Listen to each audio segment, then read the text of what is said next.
अल्हम्दुलिल्लाहि रब्बिल आलमीन वस्सलातु वस्सलामु अला रसूलिहिल करीम व अला आलिहि व अस्हाबिहि अजमाइन अम्मा बाद फ़अऊज़ु बिल्लाहि मिनश शैतानिर रजीम बिस्मिल्लाहिर रहमानिर रहीम। इंतहाई मुअज़्ज़ज़ और मुकर्रम नाज़रीन गिरामी क़द्र, अस्सलामु अलैकुम व रहमतुल्लाहि व बरकातुहू। तदब्बुर क़ुरआन की एक और ख़ूबसूरत नशिस्त के साथ आपकी खिदमत में हाजिर हैं। आज इंशाअल्लाह अज़ीज़ हमारी गुफ्तगू का आगाज़ सूरतुन निसा की इब्तदा से होगा।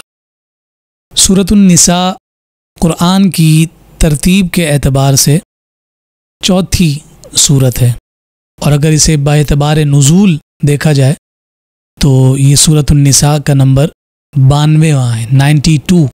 92 नंबर पर ये नाजिल हुई। इम्रा औरत को कहते हैं और निसा इसकी जमा है। चूँकि इस सूरह मुबारका में औरतों के अहकामात और औरतों के हुकूक, आइली ज़िंदगी में पेश आने वाले मामलात के हवाले से गुफ्तगू की गई है, तो इस सबब से इस सूरह मुबारका का नाम भी सूरतुन निसा है। अगर इजमाली तौर पर हम देखें कि इस सूरह मुबारका में किन किन उन्वानात और किन किन मज़ामीन पर रब्बे ज़ुल जलाल ने अहकामात नाजिल किए हैं, तो हमें नज़र आता है कि सबसे पहले रिश्तेदारों से हुस्न सुलूक, यतीमों के हुकूक की अदायगी, इसी तरह एक से ज़्यादा शादियों की मशरूत इजाज़त का तज़किरा, बतौर ख़ास विरासत के अहकामात और मुआशरे से बेहयाई के ख़ात्मे के इब्तदाई अहकाम, इसी तरह आमाल सालिहा की तलक़ीन, उन औरतों का तज़किरा के जिनसे निकाह को हराम करार दिया गया, वालिदैन और रिश्तेदारों से हुस्न सुलूक का बितफ़सील तज़किरा, इसी तरह बुख़्ल की मज़म्मत, यहूद व नसारा की शरारतों का रद्द और मुसलमानों को यहूदियों से ख़बरदार रहने का हुक्म, इसी तरह मुनाफिकीन की सरजनिश, जिहाद की तलक़ीन और यतीमों के हवाले से और यतीमों से मुताल्लिक़ मुफस्सल अहकामात इस सूरह मुबारका में ज़िक्र किए गए हैं। सूरह निसा की पहली आयत में अल्लाह रब्बुल इज़्ज़त ने ये बयान फरमाया कि ए लोगों, अपने रब से डरो कि जिसने तुम्हें एक शख्स से पैदा किया और उसी से उसकी बीवी हव्वा को पैदा किया और फिर उन दोनों के ज़रिए कसीर तादाद में मर्द और औरतें ज़मीन में फैला दिए, यानी तमाम इंसानियत की असल एक है। चूँकि इंसानियत की इब्तदा जनाब आदम अलैहिस्सलाम से है और आपकी पसली से सैयदा हव्वा को पैदा किया गया और फिर उसके ज़रिए से नस्ल इंसानी नशो नमा पाती है और आज जितने भी इंसान हमें रूए ज़मीन पर नज़र आते हैं वो तमाम के तमाम हज़रत आदम अलैहिस्सलातु वस्सलाम की औलाद हैं। इसीलिए जनाब आदम अलैहिस्सलाम को अबुल बशर कहा जाता है। तो इसी जानिब रब्बे ज़ुल जलाल ने तज़किरा फरमाया। फिर उसके बाद आगे शादी और निकाह के कुछ अहकामात ज़िक्र किए गए और एक से ज़्यादा शादियों की मशरूत इजाज़त दी गई। मशरूत इजाज़त इस अंदाज में दी गई, फरमाया कि अगर तुम चाहो तो एक की जगह दो या तीन से चार तक निकाह करने की इजाज़त दी गई, मगर साथ कैद रखी गई कि तुम्हें 4 तक निकाह करने की उस वक्त इजाज़त है कि जब तुम उन तमाम के दरमियान अदल और इंसाफ कायम कर सको, और अगर तुम्हें खौफ हो कि तुम तमाम के साथ आदिलाना मामला नहीं कर सकते तो फिर तुम्हें इजाज़त नहीं है, तुम्हारे लिए एक ही ज़ौजा काफ़ी है। फिर आगे देखते हैं कि रब्बे ज़ुल जलाल ने वसीयत के अहकाम को और विरासत के मसाइल और उनके अहकाम को और वारिसीन के जो हिस्से बयान किए गए हैं उसका बड़ा भी तफसील तज़किरा किया है। उससे पहले चंद आयात में यतामा के साथ यानी यतीमों के साथ हुस्न सुलूक और उनके सर पर दस्ते शफ़क़त रखने के हवाले से, और अगर किसी को यतीम का कफ़ील बनाया है तो उसके अहकामात ज़िक्र किए गए कि उस यतीम का ख्याल भी रखना और उस यतीम के माल का लिहाज और ख्याल रखना भी उस वली और उस कफ़ील पर लाजिम और ज़रूरी है, और उस हवाले से मुफस्सल अहकाम। फिर वसीयत के बारे में बात की गई और विरासत को भी तफसील ज़िक्र किया गया, जिसके बारे में फरमाया यूसीकुमुल्लाहु फ़ी औलादिकुम लिज़्ज़करि मिस्लु हज़्ज़िल उन्सयैन। और सूरह निसा की इन आयात में अल्लाह रब्बुल इज़्ज़त ने उन तमाम हिस्सों का तज़किरा फरमाया कि जो वारिसों के लिए क़ुरआन ने नस के ज़रिए से कायम कर दिए। वहाँ मैं इजमालन उनका तज़किरा किए देता हूँ कि अगर किसी शख्स का इंतकाल हो जाए और उसकी औलाद में बेटे और बेटियां हैं तो हर बच्चे को बेटी का दुगना हिस्सा मिलेगा। अगर सिर्फ एक ही बेटा हो तो जिन वारिसों का हिस्सा शरीयत में मुकर्रर है उनको देने के बाद बकिया जो कुल तरका है वो बेटे को मिल जाएगा। इसी तरह अगर एक से ज़ायद बेटे हों तो उनमें बराबर तकसीम होगा। अगर किसी की वारिस सिर्फ एक बेटी हो तो उसे बकिया तरके का आधा हिस्सा मिलेगा। अगर एक से ज़ायद सिर्फ बेटियां हों तो उनको मजमूई तौर पर बकिया तरके का 2/3 हिस्सा मिलेगा।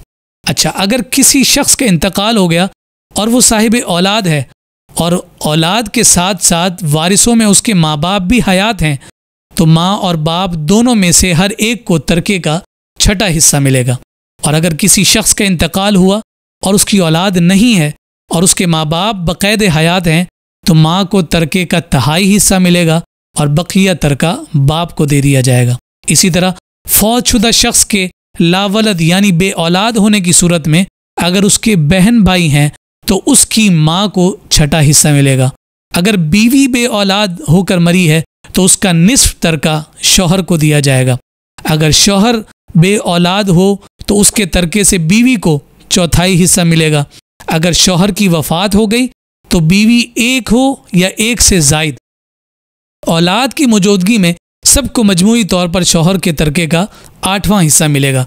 और इसी तरह अगर किसी शख्स ने बे औलादी में ही इंतकाल पा गया और उसके माँ बाप भी ना हो और सिर्फ माँ की तरफ से बहन या भाई हो तो उसे 6ठा हिस्सा मिलेगा। और अगर सिर्फ माँ की तरफ एक से ज़ायद भाई या बहन हो तो उन्हें कुल तरके का 1/3 हिस्सा मिलेगा। ये मैंने इजमालन इन तमाम हिस्सों का तज़किरा कर दिया है। इसकी तफसील हमें जो है फ़ुक़हा ने बयान फरमाई, तकसीम कैसे की जाएगी उसकी तफसील भी हमें फ़िक़्ह की बड़ी बड़ी कुतुब में, उम्महात कुतुब में मिलती हैं। फिर यहाँ ये भी हुक्म दिया गया कि मैयत के इंतकाल के बाद जब वो तरका तकसीम किया जाएगा, विरासत को तकसीम किया जाएगा, तो सबसे पहले कफन और दफन का इंतज़ाम उस तरके से किया जाएगा। फिर अगर मरने वाले शख्स पर कोई कर्ज़ है तो वो कर्ज़ अदा किया जाएगा। और फिर उसके बाद फरमाया कि अगर उसने मरने से कब्ल कोई वसीयत की है और वो वसीयत किसी वारिस के हक़ में नहीं है तो उसकी वसीयत को पूरा किया जाएगा। लेकिन यहाँ वसीयत को पूरा करने के लिए ये शर्त ज़रूर रखी गई कि कुल माल के 1/3 हिस्से में से 1/3 हिस्से में से वसीयत को पूरा किया जाएगा। मिसाल के तौर पर मरने वाले शख्स ने ये वसीयत कर रखी थी कि मेरे माल का निस्फ हिस्सा फ़लाँ शख्स को दिया जाए जो उसके वारिसों में दाखिल नहीं था, तो फरमाया कि उस पर अमल नहीं होगा। अगर वसीयत पर अमल किया जाएगा तो निस्फ नहीं दिया जाएगा बल्कि उसका 1/3 हिस्सा उसे दिया जाएगा। फिर उसके बाद बदकारी की जो इब्तदाई एक सूरत थी और उसकी जो इब्तदाई और आर्जी सज़ा थी उसका ज़िक्र अल्लाह रब्बुल इज़्ज़त ने बयान फरमाया। और फिर हम जानते हैं कि जो मुस्तकिल सज़ा इस हवाले से रजम के हवाले से बयान की गई और 100 कोड़ों के हवाले से बयान की गई, तो वो सूरह नूर में भी तफसील अल्लाह रब्बुल इज़्ज़त ने बयान फरमाई। तौबा की कबूलियत के हवाले से एक बड़ा खूबसूरत उसलूब रब्बे ज़ुल जलाल ने ज़िक्र फरमाया है कि जिसे फ़ौरन ही एहसास हो जाए, यानी गुनाह किया और गुनाह के करते ही उसे एहसास हो गया कि मुझसे ये गलती हुई, तो फरमाया कि उसे चाहिए कि फ़ौरन ही अपने उन गुनाहों पर नादिम होकर रब्बे ज़ुल जलाल की बारगाह में आ जाए। यहाँ मुफस्सिरीन ने बयान फरमाया है कि तौबा की जो शराइत हैं वो हमेशा तौबा करने वाले को अपने मलूज़ ख़ातिर रखनी चाहिए।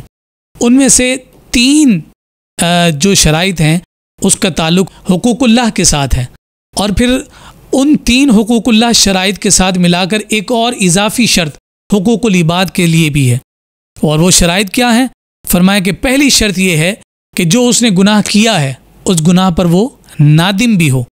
दूसरी शर्त कि वो ये तहैया और ये इरादा करे और ये पुख्ता इरादा और अज़म करे कि वो ये गुनाह दोबारा नहीं दोहराएगा, और साथ वो इस बात का भी मुकम्मल तौर पर तहैया करे कि ये जो अमल उससे हुआ है हमेशा वो उसका तारिक रहेगा और वो किसी तौर पर भी उसे दोबारा दोहराएगा नहीं। फिर चौथी शर्त जो हुकूकुल इबाद के साथ है उसे जोड़ा गया कि जिसका उसने हक़ तल्फ़ किया है तो उसे चाहिए कि पहले उससे माफ़ी मांगे और माफ़ी मांगने के बाद इन तीनों शराइत को पूरा करे तो अल्लाह रब्बुल इज़्ज़त हुकूकुल्लाह के साथ हुकूकुल इबाद भी मुआफ़ फरमा देता है। फिर रब्बे ज़ुल जलाल ने उन रिश्तेदारों का तज़किरा किया जो औरत रिश्तेदार है, और उसके बारे में उन रिश्तों का जिक्र किया गया कि जिनसे अबदी तौर पर हमेशा के लिए निकाह को हराम करार दिया गया। ये 12 किस्म के रिश्ते हैं जिन्हें कुरान ने जिक्र फरमाया। पहला माँ, दूसरा बेटी, तीसरा बहन, चौथा फूफी, पाँचवां खाला, छठा भतीजी, सातवां भांजी, आठवां रज़ाई माँ, नवां रज़ाई बहन, 10वां सास, 11वां सौतेली बेटी और 12वां बहू। फिर उसके बाद हम देखते हैं कि जब 5वें पारे की इब्तदा होती है तो उस 5वें पारे की इब्तदा में मज़ीद कुछ अहकामात औरत और मर्द के हवाले से ज़िक्र किए गए हैं। और यहाँ फिर बड़ी वजाहत के साथ और कैटेगोरिकल एक ऐलान किया गया, और वो ऐलान है अर्रिजालु कव्वामून अलन निसा, कि हमने औरत पर मर्द को हाकिम बनाया। यानी हाकिम से यहाँ मुराद ये है कि औरत को मर्द के मातहत रखा है। औरत की जुमला ज़रूरियात का पूरा करना मर्द की ज़िम्मेदारी है, और उसके जुमला अखराजात को पूरा करना मर्द की ज़िम्मेदारी है। और यहाँ फिर आगे जिक्र किया गया कि ज़ाहिर सी बात है कि जब मर्द और औरत एक ही घर में रहेंगे तो मुमकिन है कि उनमें नाचाकी पैदा हो, उनमें किसी किस्म की नाराज़ी पैदा हो। जब औरत नाफरमानी पर उतर आए तो फरमाया कि फिर उसे दोबारा फर्मा बरदार बनाने के लिए मर्द को कुछ तरीके इख्तियार करने होंगे जो तदरीजन हैं, जिनके बारे में फरमाया कि सबसे पहले तो अगर उसकी औरत और उसकी बीवी उसकी नाफरमान हो जाए तो उसे चाहिए कि सबसे पहला स्टेप वो ये उठाए कि वो अपनी ज़ौजा और अपनी अहलिया को प्यार से समझाए, उसे उसकी गलती पर टोके, उसे बावर कराए कि जो वो काम वो कर रही है वो गलत कर रही, तो प्यार से समझाया जाए। फरमाया कि जब वो प्यार से ना समझे तो फिर दूसरा तादीबी अंदाज ये इख्तियार किया जाएगा कि उससे अपने बिस्तर को जुदा कर लिया जाए। यानी जो मुबाशरत और मियाँ और बीवी का जो बाहमी ताल्लुक़ है वो तोड़ दिया जाए, जुदा कर दिया जाए।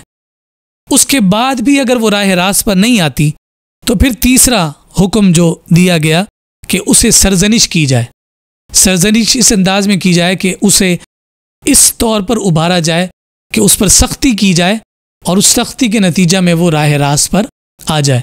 इससे मुराद और इससे मतलब ये नहीं है कि वो औरत को तशद्दुद का निशाना बनाना शुरू कर दे, उसे ज़दोकौब करना शुरू कर दे, ऐसी बात नहीं है। बल्कि यहाँ तादीबी अंदाज से मुराद ये कहा गया कि उसकी सरजनिश की जाए, और इस अंदाज में सरजनिश की जाए कि जो किसी तौर पर भी गैर माकूल अंदाज ना हो। इसकी तफसील हमारे उलमा और फुक़हा ने जिक्र की है। और फिर फरमाया कि इन तीनों ज़रियों से अगर औरत राह रास्त पर, अहलिया और ज़ौजा राह रास्त पर ना आए तो फिर उन्हें चाहिए कि दोनों ख़ानदानों में से कुछ अफराद को मुनसिफ बना लिया जाए, हकम बना लिया जाए, और वो फिर उन दोनों के दरमियान सुलह सफ़ाई का इंतज़ाम और एहतमाम कर सकें। अगर बिलफ़र्ज़ अल्लाह न करे सुलह पर वो कायम नहीं रहते तो फिर उन दोनों ख़ानदानों के बुज़ुर्गों को ये इख्तियार हासिल होगा कि वो फिर बाहमी अफ़हाम व तफ़हीम के साथ उन दोनों के दरमियान जुदाई करा दें, ताकि ये मामला ज़्यादा ना बढ़े और ज़्यादा बढ़कर कहीं दोनों के लिए मुश्किलात मज़ीद पैदा करने का ज़रिया न बन जाए। इन तमाम अहकामात को ज़िक्र किया गया, और फिर इनको ज़िक्र करने के बाद जैसा कि हमने पहले भी गुफ्तगू की थी और दूसरे पारे में ये बात ज़िक्र की थी कि शराब की हुर्मत के इब्तदाई हुक्म दूसरे पारे में हमने उसका तज़किरा किया था। अब एक और ज़िक्र किया गया जिसके बारे में फरमाया ला तक़रबुस्सलाता व अंतुम सुकारा। यहाँ इसके शान नुज़ूल में ज़िक्र किया गया कि चूँकि शराब इब्तदाई इस्लाम में जायज़ थी और लोग पीते थे, और किसी की दावत पर चंद सहाबा गए और वहाँ खाने के साथ उन्होंने शराब भी नोश की। उसका नतीजा ये हुआ कि जब नमाज का वक्त हुआ तो इमाम भी शराब में उस नशे की हालत में था, तो कुरान की चंद आयात की तिलावत में उससे गलती हो गई, जिसके बाद ये हुक्म नाजिल किया गया कि ला तक़रबुस्सलाता व अंतुम सुकारा, कि जब तुम नशे की हालत में हो तो फिर तुम नमाज के करीब मत जाओ। यानी ये फरमाया गया कि या तो तुम नमाज इख्तियार कर लो या तुम शराब पी लो। लेकिन उस वक्त तक लोगों को नमाज की इतनी लज्जत आ चुकी थी, इतना सुरूर और इतना कैफ आ चुका था कि जब नमाज का वक्त होने लगता तो उन्होंने शराब पीना तर्क कर दिया।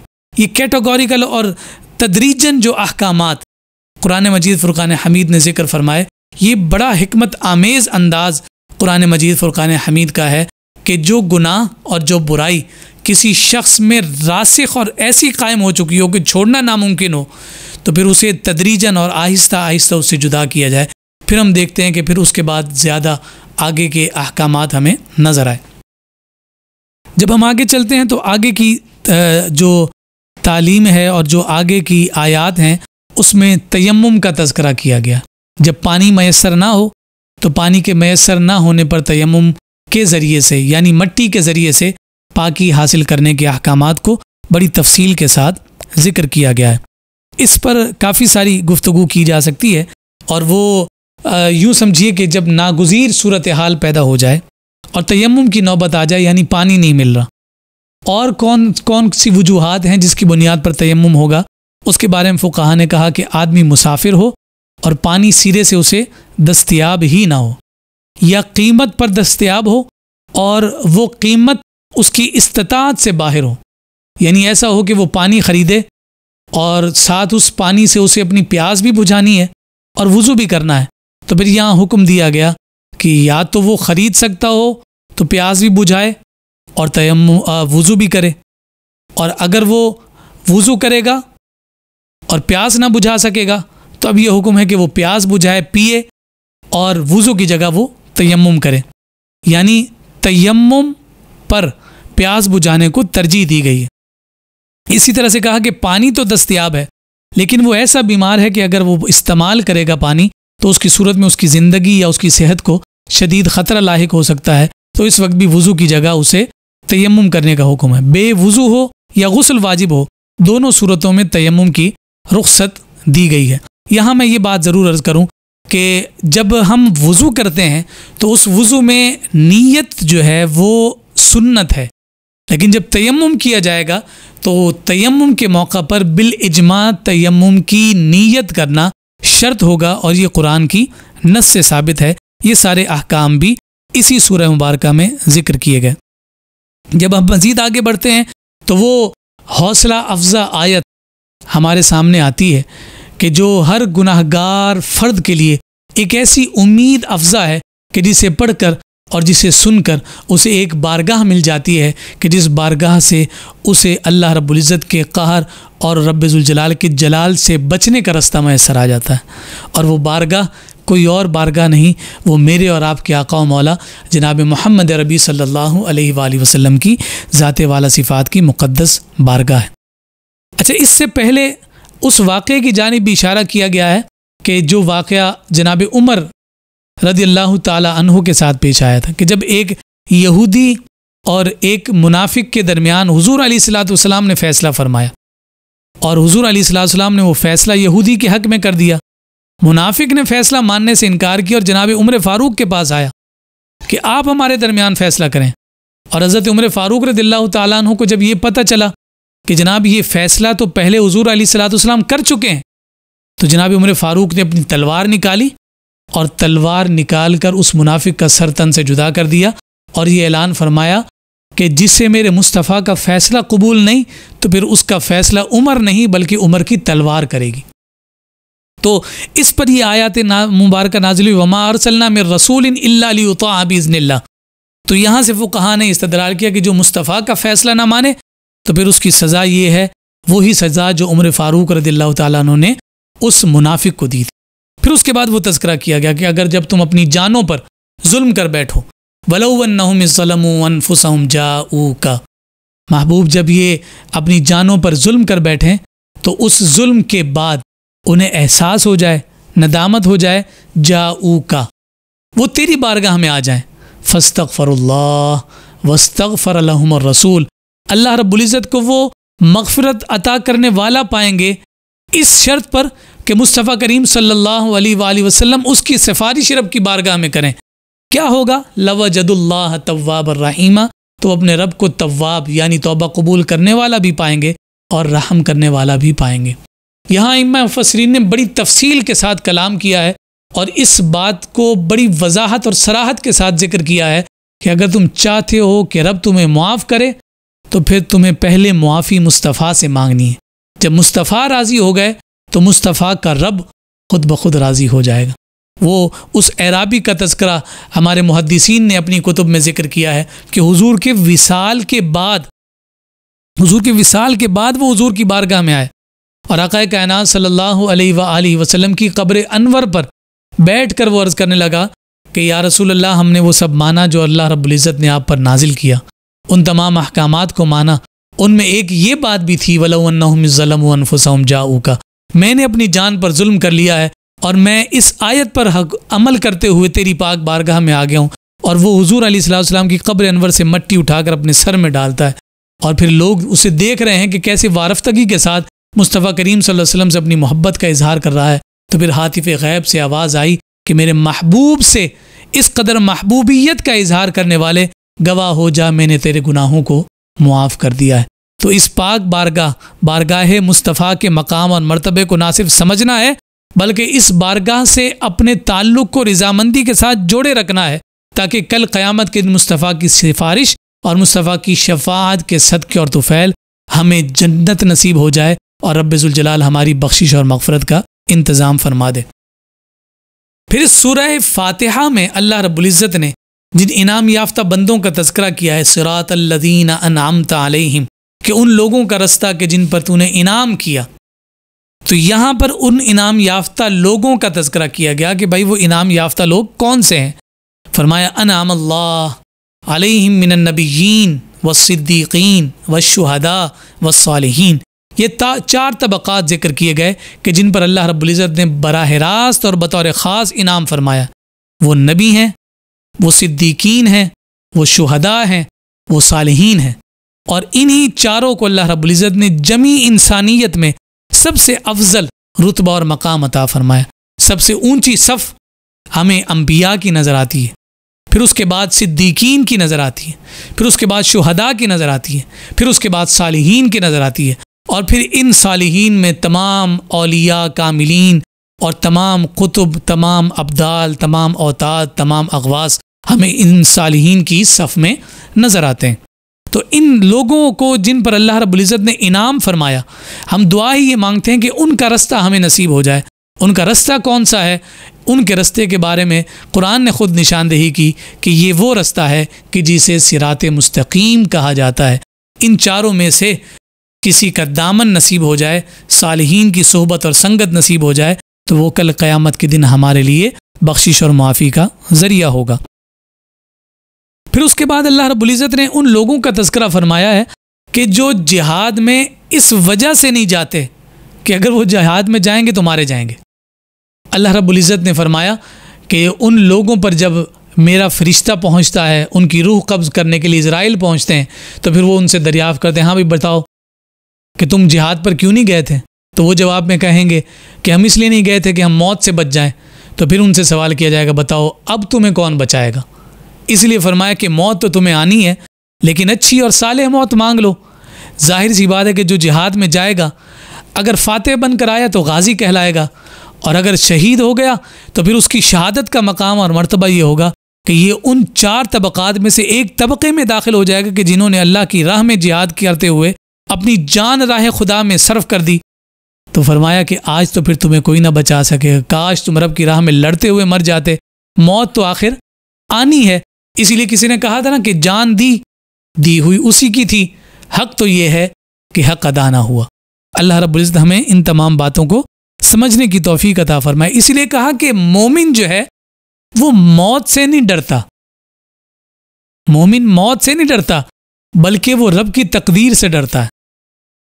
मौत तो आनी है और मोमिन मौत से डरता भी नहीं है, लेकिन वो रब की तकदीर से ज़रूर डरता है कि रब की तकदीर में ना जाने मेरे लिए कैसी मौत लिखी गई है। तो अब उस तकदीर से डरते हुए जब मौत मांगे तो कहे कि मुझे ईमान की सलामती के साथ मौत अता। और ये मौत उस वक्त तक नहीं आ सकती जिस वक्त तक वो मुकर्ररा वक्त ना आ जाए। इसी वजह से जनाब सैयदना अली मुर्तज़ा रज़ियल्लाहु ताला अन्हु फरमाया करते थे कि मेरी ज़िंदगी की सबसे बड़ी मुहाफ़िज़ मेरी मौत है, कि जब तक मुझे मौत नहीं आएगी कोई चीज़ मुझे नुकसान नहीं पहुंचा सकती, और जब ये मौत आ जाएगी तो कोई चीज़ मुझे इस मौत से बचा नहीं सकेगी। और यही हर साहिब ईमान का अकीदा है, कुल्लु नफ्सिन ज़ाइक़तुल मौत, मौत का जायका भी चखना है और हर एक के लिए मौत का एक वक्त अजल यानी वक्त अजल मुकर्रर है, और जब वो आ जाएगा तो फिर एक लम्हे के लिए भी किसी को मफ़र मकर करने की इजाज़त नहीं होगी। फिर साथ साथ ये जो हम अपने मुसलमान भाइयों से सलाम करते हैं उसके आदाब ज़िक्र किए गए। वइज़ा हुय्यितुम बितहिय्यतिन फ़हय्यू बिअहसन मिन्हा औ रुद्दूहा, कि जब तुम्हें कोई तहिया करे यानी तुम पर कोई सलामती भेजे, तुम्हें कोई सलाम करे, तो फिर तुम्हें चाहिए कि फिर तुम्हें उसके सलाम का जवाब दो, उसी अंदाज में जवाब दो जिस अंदाज में उसने सलाम किया है, औ रुद्दूहा, या उससे बढ़ कर दो। तो इसलिए यहाँ से फुक़हा ने एक मसले का इस्तखराज किया कि जो सलाम का करना है वो तो सुन्नत है, लेकिन सलाम का जो जवाब देना है वो वाजिब है, और ये मज़ीद मुस्तहसन अमर होता है कि वो उसको बेहतर अंदाज में जवाब दे। इसकी मिसाल यूँ है कि कोई शख्स अगर यूँ कहे अस्सलामु अलैकुम वरहमतुल्लाह, तो उसको जवाब दिया जाए वालेकुमुस्सलाम वरहमतुल्लाहि वबरकातुहू, यानी उसने जितनी दुआ दी तो आप उससे बढ़कर उसे दुआ दें।